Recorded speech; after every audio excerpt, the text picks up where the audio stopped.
Back in 1973, Roe v. Wade made it unconstitutional to ban many kinds of abortion. But now, all around the country, that's changing. A large swath of the southern U.S. is on the brink of wiping out most of their abortion facilities. The Louisiana state legislature, for instance, voted yesterday to require doctors who perform abortions to have admitting privileges at nearby hospitals. And because there aren't hospitals near to a lot of these facilities, and there aren't doctors with admitting privileges, that could reportedly close up to 4 of the state's 5 functioning abortion clinics. Republican Governor Bobby Jindal supports the proposal and has indicated that he's going to sign it into law. He tweeted, quote, "Looking forward to signing HB 388 by State Representative Katrina Jackson. The bill will give women the health and safety protections they deserve."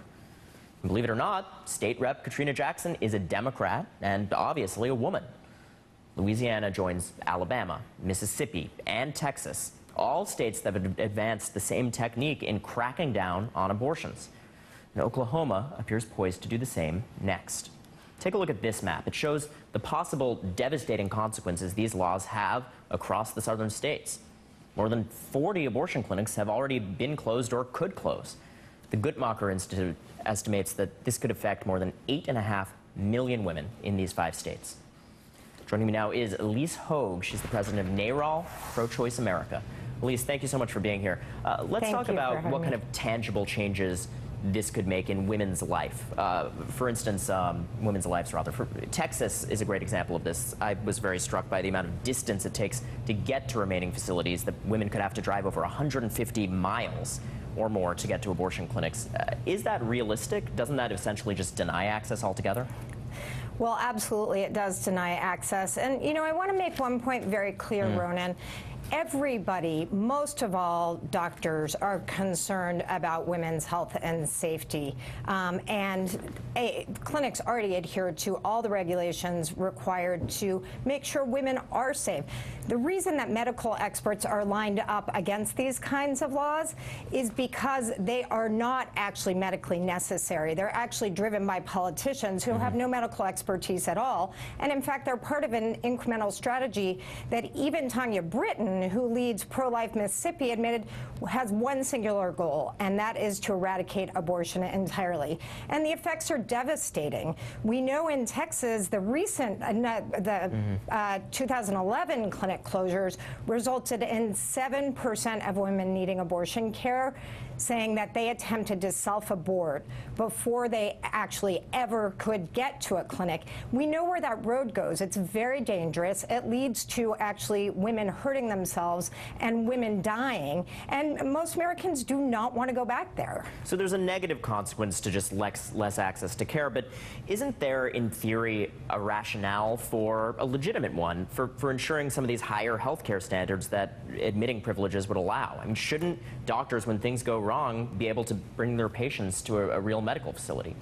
You know, abortion is one of the most safe procedures that's out there. In fact, the Center for Disease Control reports that less than 1% of procedures ever require any kind of emergency care. And the doctors already have plans for emergency care. They do not require admitting privileges for emergency cases to go to hospitals. In fact, these admitting privileges are just business relationships between hospitals and the doctors themselves. And a lot of the hospitals are being driven by ideology or political pressure not to certify these doctors. It has nothing to do with the doctor's credentials. It has everything to do with making abortion hard, if not impossible, for women to access. And it is true, further to your point, the American Medical Association did say that there is, quote, no medical basis to requiring abortion providers local hospital admitting privileges. So it does seem like the medical profession has weighed in on this on one side more than the other. It is still a complicated debate, though. Obviously, there are real health concerns. Let's talk about some of the legal concerns, though. You have invoked Roe v. Wade in this argument in the past, but while Roe does protect a woman's right to privacy under the due process clause of the 14th Amendment, of course, it also says that that right has to be balanced against state interests in regulating abortions and especially protecting the health of mothers. Isn't that just what these states are doing?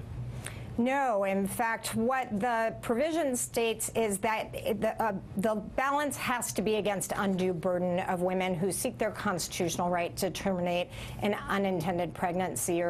And what we're seeing, you mentioned that women in the Rio Grande Valley have to travel 150 miles. Well, actually, if these clinics in Louisiana close, you're looking at New Orleans women having to travel 300 miles to access safe care. The states have a responsibility to actually weigh the damage that potentially inflicts on women who need this health care versus what is allowable under undue burden.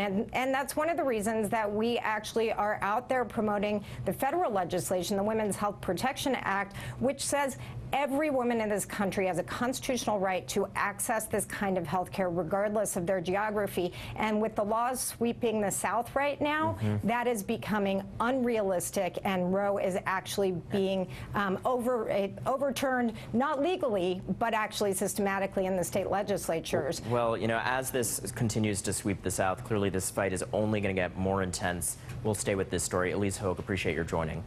Thank you. Coming up on